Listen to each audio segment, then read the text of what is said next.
Hello everyone, and welcome to the patch 25.23 patch notes. Going to be kind of going over everything. At the time of this video, I am ranked Diamond 3 in case anybody wants to know, but I have a lot of knowledge in this game where necessarily my mechanics and macro play might not be the best, but you know what I am good at is knowledge and how things are going to go. So we're going to have some fun. We're going to go through the patch notes. I'm going to break it down a little bit different ways. I want to talk about ADCs first, then we'll move into junglers, and then we'll kind of go through the rest of the patch. So here we go. The Winter Rift returns. The Winter Rift hasn't been out in years, so it is nice to see. And also, Zaahen is released. All right, so Zaahen's abilities, you guys can go check out the other video for that, as well as the Champion Spotlight. My overall thoughts on Zaahen are actually that I think he's going to release kind of balanced, funny enough. I think that a lot of people are going to try to overplay and overfight as him. They're going to limit test too hard. And I think what people are going to realize is that he doesn't really have that stickiness that a lot of the other juggernauts offer.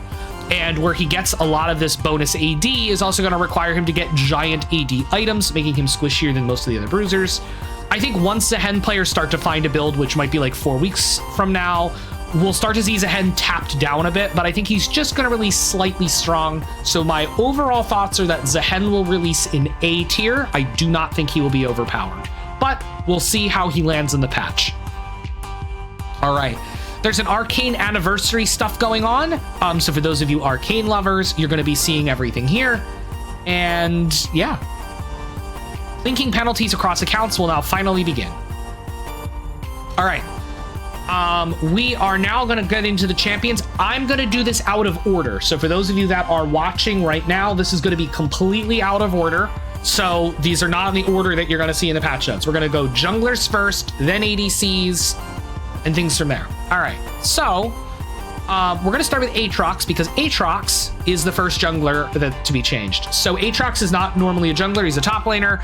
And Riot was like, we need to increase some jungle pool, maybe increase some of the champions played there. And so they are increasing Aatrox's passive and Q damage to monsters in the hopes that maybe Aatrox jungle will make a return. If you guys remember, Aatrox was a very popular jungler back in season 6, and he was actually played a lot in Worlds. There was the Aatrox Baron play that Europe ended up doing. I'm not recalling the team name, but this was pre-rework back when he could flip-flop between the lifesteal version with the sword, and he had that triangle dive in. So now they want to try to bring back Aatrox jungle for some of the more retro players. So I'm very for Aatrox jungle. I think this is going to be pretty cool for the game. We'll see how it ends up though. Ambessa. Ambessa's jungle play rate never took off because it's just not good, and that's what Riot's saying here. And they're just going to increase monster damage on her Q. Just going to help her out with some of the clear. I know her Raptor's clear and her Krug's clear is actually quite slow compared to a lot of other junglers, but her buff clear is generally fine, so they're going to be buffing her Q, so that way the AoE gets a little bit of help on the Raptors and the Krugs and Wolves. I think that'll actually help her out a little bit. I don't think Ambessa's really going to come to the jungle. I think Ambessa's going to be found pretty quickly to be a failure in the jungle, so I don't think that this is going to change much. All right, moving on to the next jungler will be Cho'Gath. So Cho'Gath's monster damage on his E is going to be increased. Let's explain kind of why.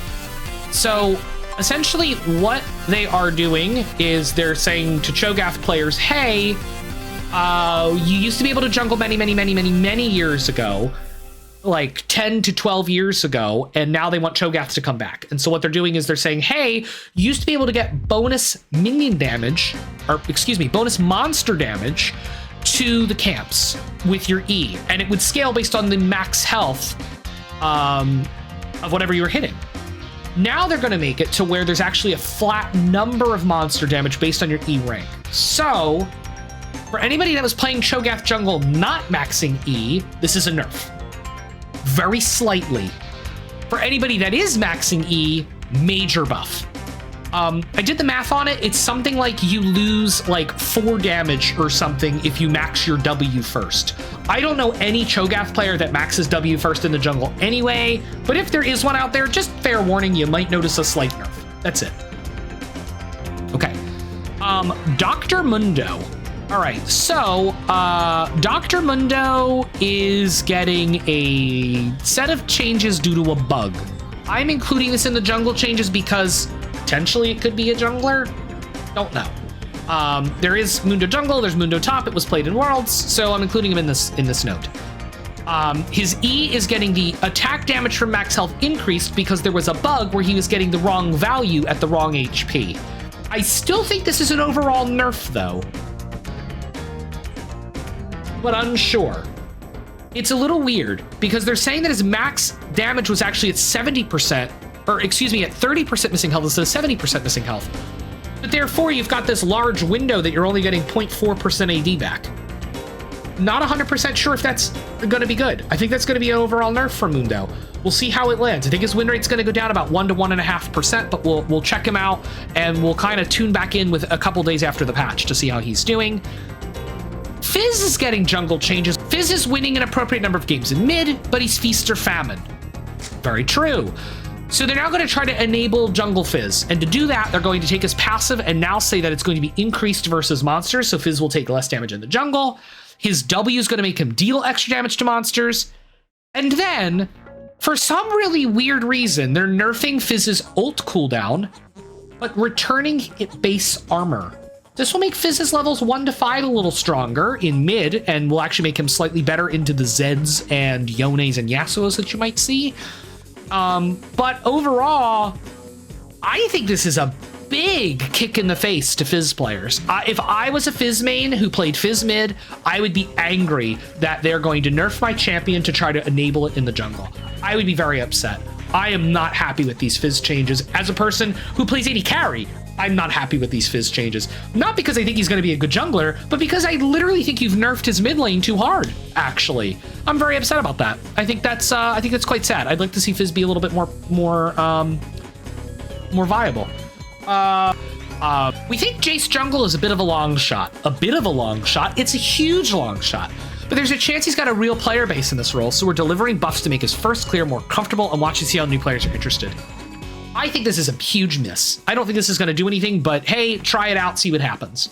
This is one of those things where Riot's just kind of getting a little funny, and I think they're allowed to. They're the devs. Let them have a little bit of fun. Let's see what happens. Malphite, the next jungler. Malphite has a natural jungle kit with a decent gank paradigm and repeatable damage for killing monsters. He just doesn't deal enough right now to comfortably clear, so we're juicing both his early game clear hit start W and late game as well. So Malphite will now have a good clear if he starts a non-buffed camp with W on, because essentially he can just W camp Raptors into red buff, or he can W camp Wolves into blue. I think will be Malphite's just best natural clear. He'll then hit 2 and then lower the attack speed of the jungle monsters, which I think you can do. I might be wrong. I'm not a jungler, so I could be wrong on that.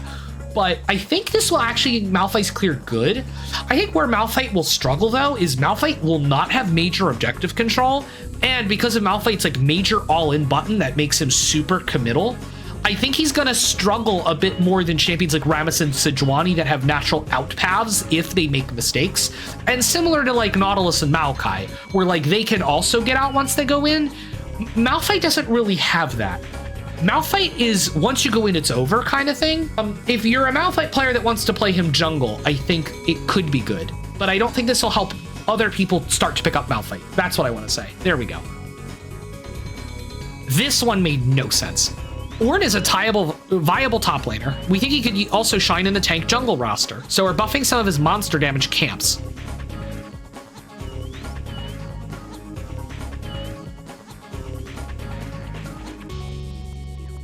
I think this is silly. I don't think Ornn belongs in the jungle. Where's my Rel jungle? That's a great question. I don't know. All right, Rek'Sai. So this is more of a top nerf that we're seeing here, but I'm going to include it in the jungle changes because Rek'Sai is more popular jungle. This won't really affect her jungle that much at all. This is really just to kind of tap down her top lane. Overall, I don't think this does anything. Okay. Riven's native mobility, strong dueling, and interesting risk profile of having to burn damage in order to close the gap could make for a really compelling jungle champion. I agree. She's also monstrously hard to play, but even accounting for that, she appears to be a pretty abysmal jungler at her current tuning. Riven jungle used to be a thing. We're substantially buffing our first clear to see if players will find a fun, dynamic, high-skill fighter compelling in the new role. I think this is one of the greatest junglers that we'll ever see come into this game. I really hope that they make Riven a jungler full-time. I kind of hope that they keep messing with Riven in the jungle. I think this is a great idea. Okay, so this is one of the changes I'm angry at. So Sion spammed in solo queue, spammed in worlds, spammed during play-ins, has been majorly picked in EMEA and all of the amateur leagues, and to sit here and buff this champion is disgusting and despicable. I don't want to see more of Sion. We should be seeing less of Sion, not more. Get him out of here. I don't like this change. Get him out. We don't need Sion junglers. All right, with that, Skarner's getting some nice buffs. The Skarner changes didn't hit last patch, and they need to be stronger. Duh, we knew that coming in. We predicted that last patch. Clear needs AD to help us clear. They over-nerfed it. Great. Sunfire is a jungle change. So Sunfire's jungle damage has been increased by a sizable amount. And Sunfire actually has been losing to Liandry's on most tanks. So now that Sunfire is back in it, we might start to see a Mumu go Sunfire instead of Liandry's and things like that. So this is a good change. So that's all you're going to see. All right, moving on, we are now going to move into ADCs. So we're going to go back to the top and run through all the different ADCs now in order. ADCs, by the way, there's one kind of big overall change that we're going to talk about with ADCs. Okay, right now, 4 ADCs make up 50% of the play rate bot lane. That is a true fact. They want to change up the meta so that way that 4 ADCs do not take up 50% of the play rate. The problem is that the reason why the ADCs take up 50% of the play rate is because that most ADCs just feel unplayable in their current state. No one wants to play Kog'Maw when you get one shot by 7 different champions in the same game. Don't even ask how that's possible, it just is. So now we're talking about Ashe. Ashe, who is statistically not a big damage ADC, is getting her attack speed nerfed strangely, but it's to just kind of lower her pick rate. So this really won't do a lot for Ashe, but I'll tell you, I already don't play Ashe and I won't be playing Ashe anytime soon. This is going to make Ashe's damage feel even worse than it already is, and I already call her the tickle monster. So Ashe will remain the tickle monster here. I'm a little surprised that this didn't come with anything like extra. If you're gonna take out 15% of her late game attack speed, I'd figure maybe they throw 5% AD ratio onto her W, or like something. It feels weird to me, but I understand why they're just trying to nerf the pick rate. We've already talked about Caitlyn on social media. She'll lose 10 headshot damage at level 7 and 65 at full build. Other than that, this really isn't going to do that much. I still think Caitlyn's going to be viable. It's just going to stop a lot of that one-shot first strike build that you're seeing. You're probably going to see Caitlyn start to pick more of the lethal tempo and the Halo Blades now. Okay. Next, we have Jhin. Jin's actually getting buffs to bring him higher into the pick rate. Jin's going to be getting base AD, which, by the way, getting 2 base AD on an ADC is crazy strong. So that alone would have been good. They're also giving him very, very small buffs to his passive Whisper AD bonus. Oh no, they're not. I'm sorry, it's the movement speed on crit. That is irrelevant, I don't care. His W's getting 10 damage. I think Jhin moves into meta. I think Jhin is now the new meta ADC blind pick, for sure. Yeah, Jhin moves into the blind pick ADC. So, spot. Jinx is getting a nerf, but strangely, they've decided to nerf Jinx's ultimate. A little confused. I did not think the ultimate was going to be what they were going to go after. I thought they were going to go after her W, believe it or not, but either way, I actually don't think that this is going to rotate Jinx out of meta. I think this will keep Jinx still as strong. I think we're into Jinx Jhin MF meta, which we'll get to soon. I don't think that 50 damage is really going to hurt her that much. I don't think it does anything, to be honest. You already use your ultimate when people are low. I don't think this changes anything. I think she'll be fine. Kai'Sa. Kai'Sa is the most picked solo queue ADC, so they are increasing her ult cooldown and lowering her base armor. Sure. I think this will make Kai'Sa not the #1 pick rate anymore, but she'll still be strong.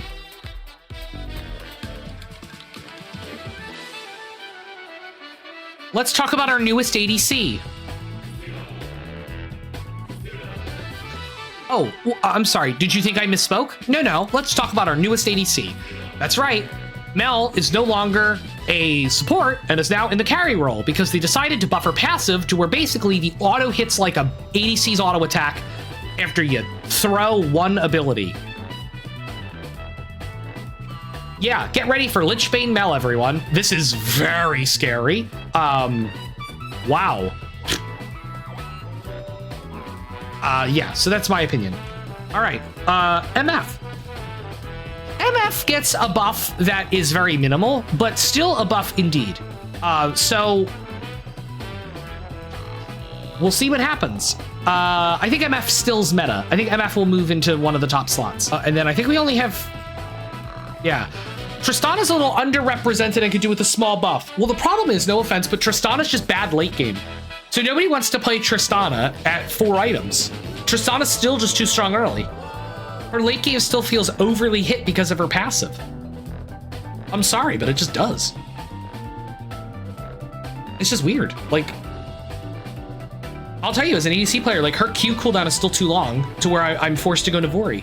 If her Q cooldown got lowered to like 12 at final rank instead of 16 or even like 14 or 13, like, we could maybe have this conversation, but like giving her this small little bit of AD growth is not going to help Tristana become the hyper carry that she needs to be. Just ADCs aren't interested in playing her because it's just an early game cheese champ, and it still is. I'm sorry, it's just how it feels. And then we're gonna get into Xayah here.